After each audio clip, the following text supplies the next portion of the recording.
신대륙을 발견했던 이 콜럼버스는 신대륙을 발견하기 위해 모두 4번의 항해를 했습니다. 그는 자금난, 또 반대자들의 모함, 또 선상의 반란, 그리고 기후의 악조건, 또 바다의 풍랑과 싸웠지만 이 콜럼버스의 마지막 기록에는 나는 평생 나 자신의 욕심과 싸웠다라고 이렇게 기록을 했습니다. 콜럼버스가 신대륙을 발견하기 위해 나간 원래의 목적은 금을 찾기 위함이었습니다. 그래서 금을 찾아서 그가 부자가 되기 위해서 그는 신대륙을 찾기 위해 항해를 시작했던 것이죠. 즉 욕심으로 항해를 시작한 겁니다. 이 첫 번째, 두 번째 항해 때는 여러 지역을 도미니카나 쿠바, 하이티 여러 지역을 밟을 때마다 이 금을 찾기에 정신이 없었습니다. 그런데 세 번째 항해 때부터 이 콜럼버스는 대원들에게 너희가 앞으로는 일절 금찾기를 하지 말고 새로운 땅에 대한 탐험과 연구만 하도록 그렇게 명령을 하게 됩니다. 이 콜럼버스가 이렇게 욕심을 버리고 신대륙을 발견할 수 있었던 것은 그가 1502년 이 스페인 페르디난도 왕에게 보낸 편지에 잘 나타나 있습니다. 새 땅으로 나를 인도한 것은 수학이나 지도나 어떤 지식이 아닙니다. 전적으로 이 일은 이사야서의 남은 자란 말씀이 원동력이 되었습니다. 하나님은 새로운 미래를 개척할 남은 자를 거룩한 씨로 보존하는 이 남은 자 사상이 이 콜럼버스로 하여금 모든 악조건을 이기고 또 자신 안에 있는 이 욕심을 이기고 신앙인으로서 개척사로서의 사명을 자신이 감당할 수 있었다라는 겁니다. 오늘 우리에게도 이러한 사명감이 있어야 될 줄 믿습니다. 우리도 하나님이 나를 선택하시고 즉 하나님이 나를 남겨주셨다. 즉 새로운 일을 행하고 새로운 것들을 이루기 위해 하나님이 세상에 수많은 사람이 있지만 나를 남겨주셔서 나로 하여금 그 일을 하게 하신다는 이런 사명감이 오늘 우리에게 있어야 합니다. 이 사명감이 콜럼버스로 하여금 새로운 신대륙을 발견하게 했던 겁니다. 오늘 6절을 보면 하나님이 저는 자를 모으며 쫓겨난 자와 환난받게 한 자를 모아 강대한 나라를 만든다라고 합니다. 이 미가 선지자는 이 8세기 남유다의 요담, 아하스, 히스기야 왕 때 예언했던 선지자입니다. 미가 선지자는 당시 이 강대국이었던 아수르 왕이 아수르의 왕이 즉위하면서 이 본격적으로 북이스라엘과 남유다를 압박을 하기 시작합니다. 사실 외부로부터의 압박이 올 때 제일 먼저 해야 될 것은 하나님을 의지하는 겁니다. 즉 이스라엘과 유다가 하나님을 의지해야 되는데 북이스라엘이나 남유다는 모두 그렇게 하지를 못했습니다. 그래서 하나님은 미가 선지자를 불러서 곧 하나님은 이들을 심판할 것이다 라는 예언을 하게 합니다. 사실 하나님의 심판이 목적이 아닙니다. 우리가 자녀들의 매를 때리는 것은 매를 때리는 게 목적이 아니죠. 훈계를 하는 것도 마찬가지입니다. 사실은 회복시키는 게 하나님의 목적입니다. 즉 잘못된 길로 가고 있으니까 하나님께서는 심판의 매를 들어서 그들이 다시 하나님께로 오게 하기 위해서 그들에게 심판을 하는 겁니다. 그러니 심판이 목적이 아니라 회복하는 것이 목적입니다. 그래서 회복을 시키는데 누구를 통해서 회복시키느냐? 그게 바로 남은 자들이다라는 겁니다. 이 성경을 보면 하나님께서는 항상 자신의 뜻을 이룰 때 그 뜻을 이루는 사람 중에 항상 남은 자가 있었습니다. 이 남은 자들이 항상 주님의 뜻을 이루는 것이죠. 노아 때에도 모든 사람이 다 타락하고 물론 심판을 받게 죽게 되었을 때 의로운 노아와 그 식구들이 살아남아 있었습니다. 즉 모두 타락했지만 그 가운데 남은 자가 있었다는 것이죠. 소돔성이 심판을 받을 때도 마찬가지죠. 롯과 그 식구들이 남은 자로 남아 있었던 겁니다. 바알과 아세라를 섬기는 우상 숭배가 극심한 아합 왕 때에도 엘리야와 7,000명의 사람들이 우상을 섬기지 않고 하나님을 섬기는 자들이 그 당시에도 남아 있었습니다. 그뿐 아니라 바벨론 포로기, 또 이스라엘 백성과 유다 백성이 아수리의 바벨론으로 사로잡혀 갈 때도 하나님은 그때에도 남은 자들을 남겨주셨다는 것이죠. 그래서 그 남은 자들을 통하여 하나님의 회복되기를 원한 겁니다. 일제강점기 때도 정말 수많은 사람들이 신사참배를 했지만 끝까지 하지 않았던 남은 자들이 있었습니다. 하나님은 우상숭배로 타락했을 때 심판을 하면서도 언제나 그 공동체를 다시 세우기 위해 남은 자를 남겨주셨고 그 남은 자를 통해 다시 부흥케 하는 그런 역사들을 하시는 분이 바로 하나님입니다. 그리고 오늘 본문을 보면 하나님의 심판을 받아 정말 망할 대로 망가질 대로 망가졌어도 하나님을 떠나지 않고 하나님 안에 있었던 사람들을 통해 이스라엘을 회복시키고 하나님의 나라를 회복시키겠다라고 말씀을 합니다. 오늘 6절에 보면 이들은 왜 저는 자가 되고 왜 쫓겨난 자가 되었을까요? 그들은 죄를 지어 심판을 받아 그렇게 된 것입니다. 그런데 하나님은 그들을 다시 모으시겠다는 것이죠. 그런데 하나님이 모으신 그 모임에 들어가기 위해서는 두 가지의 전제 조건이 있습니다. 첫째는 저는 자가 되고 쫓겨난 자가 되어도 어디를 가지 말아야 합니다. 여러분, 모이라고 할 때 모일 수 있는 자리에 있어야 합니다. 수학여행이나 여행을 가면 해외로 여행을 가도 그러죠. 몇 시 몇 분까지 여기에 모이라 그러죠. 자유시간을 주고 몇 시 몇 분까지 여기에 모이세요 하면은 그 주위에 있어야 하는 겁니다. 너무 멀리 떨어져 있으면 그 자리에 모일 수 없죠. 그래서 너무 멀리 가버리면 모이라 할 때 모일 수가 없는 겁니다. 그래서 저는 자가 되고 쫓겨난 자가 되어도 어디를 가지 말아야 합니다. 두 번째는 모일 마음이 있어야 합니다. 아무리 가까이 있어도 모이라고 해도 모일 마음이 없으면 이건 모이지 않는 것이죠. 그래서 모이라고 해도 전혀 관심이 없습니다. 그래서 모일 마음을 가지고 멀리 가지 말아야 합니다. 그럴 때 주님이 부르실 때 거기에 들어올 수 있게 되는 것이죠. 사실 우리 모두는 다 저는 자고 쫓겨난 자들입니다. 우리는 죄를 지어서 모두 다 영적으로 다 저는 자들이고 다 죄인들입니다. 하나님의 은혜 밖에 있는 자들입니다. 그런데 주님이 그런 우리를 불러주시고 하나님의 자녀가 되게 하시고 또 교회 공동체의 일원이 되게 하셨습니다. 즉 하나님의 우리를 다 불러주신 것이죠. 그러니 이제 우리가 할 일은 하나님이 나를 불러주셨으니 우리는 주님 편에 붙어 있어야 합니다. 즉 주님 가까이 있어야 하고 주님께 떨어져서는 안 된다라는 것이죠. 요한복음 15장 6절을 보면 사람이 내 안에 거하지 아니하면 가지처럼 밖에 벌어져 마르나니 사람들이 그것을 모아다가 불에 던져 사르느니라. 주님께서 분명하게 우리가 주님께 붙어 있어야 한다라고 말을 합니다. 그러니 우리는 주님께 붙어 있어야 될 줄 믿습니다. 여러분 절대로 떨어지면 안 됩니다. 그런데 우리는 자꾸 주님으로부터 떨어지려고 합니다. 자꾸 다른 생각을 하고 다른 것을 사모합니다. 그것이 물질일 수도 있고 어떤 분은 그것이 명예이기도 하고 인기이기도 하고 쾌락이기도 합니다. 그거 좋다고 따라다니다 어느 순간 보니 내가 주님과 멀어져 있는 것을 그제서야 알게 되죠. 그런데 어떤 사람들은 주님을 완전히 잊어버리기도 합니다. 그것은 참 불행한 일입니다. 왜냐하면 사실 작은 것 때문에 너무 큰 것을 놓친 것이기 때문이죠. 그러니 우리는 늘 주님께 붙어 있어야 합니다. 사실 우리가 늘 죄를 짓고 실수하고 엉뚱한 짓을 해도 우리가 주님께 붙어 있기만 하면 사실 우리는 변화될 수 있습니다. 주님 가까이만 있으면 여러분 어떤 것이든 됩니다.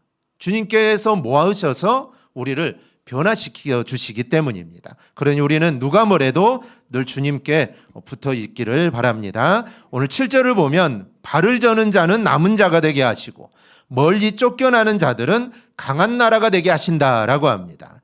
여러분 발을 저는 자들 그리고 쫓겨나는 사람들 이 사람들은 절대로 강한 나라가 될 수가 없습니다.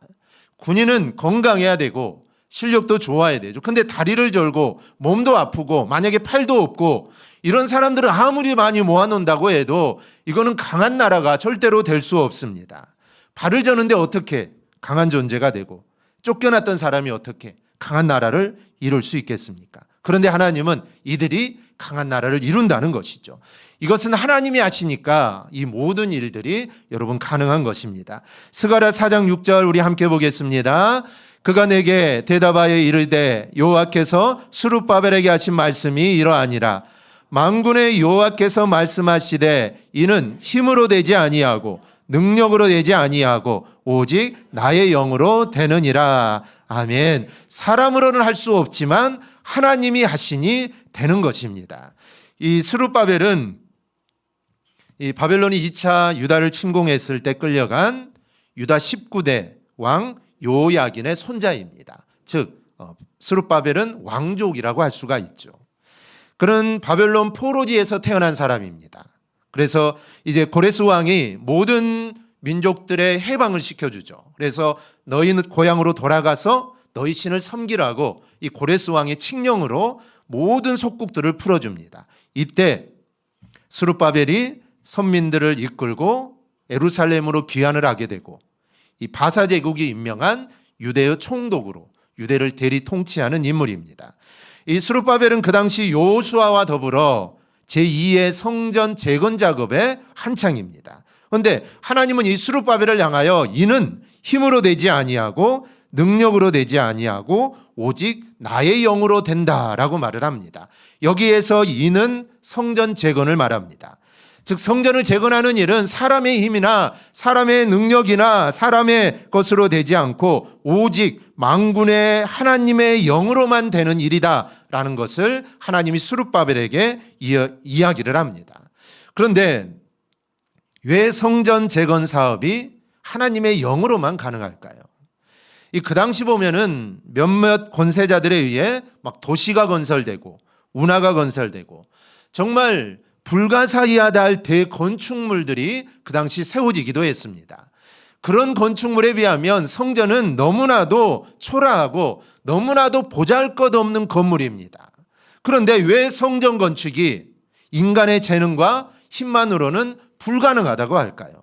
이는 인간의 일이 아닌 하나님의 일이기 때문입니다. 우리는 이와 관련한 예수님께서 하신 말씀을 우리가 기억할 필요가 있습니다. 요한복음 15장 5절에 보면 나는 포도나무요 너희는 가지니 저가 내 안에 내가 저 안에 있으면 이 사람은 가시를 많이 맺나니 나를 떠나서는 너희가 아무것도 할 수 없습니다. 우리가 예수님을 떠나서도 사실 세상에서 많은 일을 할 수 있습니다. 성공도 할 수 있죠. 많은 사람들이 그렇게 살아갑니다. 하지만 여러분 그렇게 해서는 주님을 떠나서 예수님을 떠나서 세상에서 성공을 해도 그것은 하나님을 위해 선한 삶의 열매를 맺거나 하나님을 기쁘시게 할 수가 절대로 없다라는 것입니다. 우리가 예수님의 말씀대로 행하고 또 성령의 능력을 힘입어 일해야 그때서야 우리가 비로소 하나님의 일을 하는 것이고 그 일을 통해 하나님의 영광이 여러분 드러나는 것입니다. 우리 모두 이 원리를 절대로 잊지 말고 기억하기를 축복합니다. 예수님의 제자들은 성령을 받기 전에는 너무나 무능한 자였습니다. 하지만 성령이 임하자 어떻게 됩니까? 그들은 모두 다 변합니다. 그때서야 하나님의 놀라운 일들을 행하기 시작한 것이죠. 우리가 하는 일도 마찬가지입니다. 여러분 세상 일이나 교회에서 내가 맡은 직분 사실 모두 다 하나님의 일입니다. 그런데 하나님의 일을 하면서 하나님의 능력은 배제하고 내 힘으로 우리가 하나님의 일을 한다면 그것은 하나님께 영광도 돌려지지 않고 하나님의 선한 일을 절대로 행할 수 없습니다. 그래서 우리는 만약에 우리가 세상 일이나 교회 일을 내 힘으로 내 능력으로 하려고 했다면 우리 자신을 철저하게 돌이켜서 성령을 의지하고 하나님만을 바라보면서 그 일을 감당해 나갈 수 있기를 바랍니다. 왜냐하면 하나님의 일이니 내가 연약해도 하나님을 의지하는 그 순간 하나님께서 일하시기 때문입니다. 에스겔 37장을 보면 골짜기에 가득한 마른 뼈가 살아나 군사를 이루는 이 말씀이 나옵니다. 하나님께서 에스겔을 한 골짜기로 인도하십니다. 그런데 그 골짜기에 가보니까 이 바싹 마른 뼈들이 가득 차 있는데 하나님께 에스겔에게 이렇게 묻죠. 이 뼈들이 살 수 있겠느냐? 그러자 에스겔이 주 여호와여 주께서만 아십니다라고 대답을 합니다. 그때 하나님이 에스겔에게 대언하라고 하시죠. 내가 생기를 너희에게 들어가게 하리니 너희가 살아나리라. 너희 위에 힘줄을 두고 살을 입히고 가죽으로 덮고 너희 속에 생기를 넣으리니 너희가 살아나리라. 또 내가 여호와인 줄 너희가 알리라 하셨다라. 그러자 놀랍게도 갑자기 뼈가 움직이는 소리가 나더니 이 뼈 저 뼈가 소리 붙어서 연결이 되고 힘줄이 생기고 살이 오르며 가죽이 덮입니다. 즉 사람이 된 것이죠. 그런데 그 안에 생기, 즉 생명은 없습니다. 살아났지만 살아있는 게 아니죠. 그때 하나님이 에스겔에게 이렇게 외치라고 합니다. 생기야, 사방에서 와서 이 죽어있는 몸에 들어가 이들을 살게 하라. 할렐루야. 이렇게 에스겔이 그대로 했더니 생기가 그들에게 들어가 그들이 살아나게 되고 엄청나게 큰 군대가 됩니다. 여러분, 마른 뼈에 근육과 살과 피부가 어떻게 생길 수 있습니까? 불가능한 일이죠. 하지만 성경은 말합니다. 사람으로는 불가능하지만 하나님은 하신다. 즉 하나님은 하신다는 것이죠. 사람은 못합니다. 하지만 하나님은 하신다는 것입니다. 하나님이 그렇게 하실 수 있는 이유는 하나님은 전능하신 창조주이기 때문입니다. 우리는 하나님의 전능하심을 기억해야 합니다. 그래서 내가 능력이 없더라도, 나는 부족해도 하나님은 능력이 있습니다. 내가 능력이 없으니까 하나님도 능력이 없을 거라고 생각하는데 여러분 절대 그렇지 않습니다. 우리 이런 생각들을 여러분 버려야 합니다. 아브라함을 보세요. 아브라함은 100세가 되었지만 아들을 주신다는 하나님을 믿었습니다. 아내 사라는 원래 아이를 낳지 못하는 데다 아이를 낳을 만한 능력도 상실했지만 하나님이 아들을 준다고 했기 때문에 그 말씀을 믿는 겁니다. 즉 나는 할 수 없지만 하나님은 하신다라는 것을 믿는 것이죠. 심지어 모리아산에서 아들을 바칠 때 하나님이 아들을 주신다고 해서 여러 명 주었으면 좋을 텐데 아들을 단 한 명밖에 주지 않는 겁니다. 그런데 그 아들을 번제로 드리라는 것이죠. 그런데 아브라함은 하나님이 주셨으니까 하나님이 다시 살리실 거라는 그 믿음이 그 안에 있었던 것이죠. 그래서 이삭을 번제로 드리는 그 곳까지 갈 수 있었던 겁니다. 이런 믿음이 여러분 하나님을 감동하게 하는 믿음입니다. 아브라함은 하나님을 감동시켰죠. 그런데 이거는 감동을 넘어서 하나님을 사실 당황하게 만든 겁니다. 설마 아브라함이 칼을 들어서 아들을 죽일 때까지 갈까? 설마 하나님도 설마 그럴까 했는데 실제 아브라함이 거기까지 간 것입니다. 그러니 하나님이 얼마나 당황했겠습니까? 그래서 아브라함아 그 아브라함을 부른 것입니다. 설마 네가 거기까지 그래 내가 너를 이제 인정하겠다. 하나님이 그 모리아 산을 사건을 통해 이제 하나님은 아브라함을 시험하지 않습니다. 그 아브라함 하나님을 향한 그 믿음을 하나님 받으셨고 그걸 인정하셨다라는 것이죠. 우리에게도 이러한 믿음이 있어야 할 줄 믿습니다. 우리가 지금 믿는 하나님은 어떤 분이십니까? 내가 믿어야 할 하나님은 내가 상상하고 내가 만들어낸 하나님이 아니라 성경에 나타난 하나님입니다. 그분은 사랑의 하나님이시고 또 전능하신 하나님이시고 우리와 여기 함께 하시는 하나님이심을 믿습니다. 그 하나님께서 저는 자를 불러 모으고 쫓겨나던 자들, 연약한 자들을 불러 모아 강한 나라를 만드십니다. 그 하나님이 나의 하나님이심을 믿으시기를 바랍니다. 그런데 하나님이 아무리 강한 나라를 만들어 주셔도 사실 하나님이 다스리시지 않으면 그 나라는 금방 무너지고 맙니다. 여러분 세상의 역사를 보십시오. 다 세워졌다 다 없어졌습니다. 그렇게 강대한 전설적인 나라 바벨론, 아수르, 로마 다 없어졌죠. 결국 세상에서 영원히 설 나라는 여러분 없는 겁니다. 그러나 이스라엘은 하나님이 세우신 나라입니다. 즉 하나님이 왕이신 나라죠. 그런데 이스라엘 사람들은 이 사실을 부정합니다. 그래서 왕을 세워달라는 것이죠. 사무엘은 반대합니다. 하나님이 왕인데 무슨 또 왕이 필요하냐.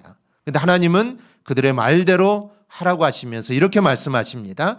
여호와께서 사무엘에게 이르시되 백성이 내게 한 말을 다 들으라. 이는 그들이 너를 버림이 아니요 나를 버려 자기들의 왕이 되지 못하게 함이니라. 결국 그들은 하나님을 버린 것입니다. 하나님 베푸신 은혜를 잊어버리고 하나님을 버리는 행위였던 것이죠. 그리고 그 이후에 이스라엘 역사를 한번 보십시오. 이스라엘이 왕의 덕을 많이 봤을까요? 아니면 왕 때문에 고통을 많이 받았을까요? 그들은 왕 때문에 더 많은 고통을 당하게 됩니다. 그리고 결국 어떻게 됩니까? 나라가 망합니다. 나라가 망해서 온 중동을, 온 유럽을 떠돌아다니는 방랑자의 삶을 살았습니다. 왜 지금 이스라엘이 죽기 살기로 자기 나라를 지키는지 아십니까? 다시는 그런 경험을 되풀이하지 않기 위해서 죽기 살기로 자신의 나라를 지키는 겁니다. 그러나 사람이 아무리 나라를 강성하게 세워도 이거는 여러분 헛된 것입니다. 여호와께서 집을 세우지 아니하시면 세우는 자의 수고가 헛되기 때문입니다. 여러분 기억하십시오. 주님 앞에 남은 자 된 우리들은 나 자신, 또 우리 가정, 우리 교회, 우리 나라와 민족을 하나님께서 다스려 달라고 여러분 기도해야 합니다. 기도하지 않고 내 힘으로 내 가정을 세우고 아니면 내 사업장, 아니 우리 교회, 나라의 민족을 여러분 세울 수 없습니다. 세워진다고 해도 사실 그거는 무너질 수밖에 없죠. 하나님이 세워주셔야만 그 세워준 것이 무너지지 않고 오래가는 것입니다. 그렇기 때문에 사람으로는 절대로 될 수 없다. 남은 자를 통해 한다라는 것입니다. 그래서 여러분 고난이 와도 어려움이 와도 끝까지 주님 편에 여러분 붙어 있기를 바랍니다. 여러분 주님 편에 붙어 있는 자가 사실은 이게 남은 자입니다. 그 남은 자를 통해 하나님께서는 역사하시고 하나님의 뜻을 이루어 가시는 겁니다. 세상에 많은 사람이 있지만 예수 안 믿는 사람도 얼마나 많습니까? 또 예수 믿는 사람도 있습니다. 예수 믿는 우리가 바로 남은 자입니다. 하나님께서는 남은 우리들을 통해 이 나라와 민족 그리고 세상이 복음화되기를 하나님은 원하시는 겁니다. 그래서 우리를 먼저 믿게 한 이유가 여러분 거기에 있습니다. 그리고 우리 모두 정말 어떠한 상황이 오더라도 또 내가 어떠한 잘못을 했다 하더라도 늘 주님 편에 늘 붙어서 살아가기를 바랍니다. 사실 주님 편에 있는 사람이 여러분 복된 사람인 줄 믿습니다. 우리 모두 언제나 어떤 상황 속에서도 주님 옆에 붙어 있어서 복된 삶을 살아가기를 주님의 이름으로 축원합니다. 아멘. 우리 찬양하고 기도하겠습니다.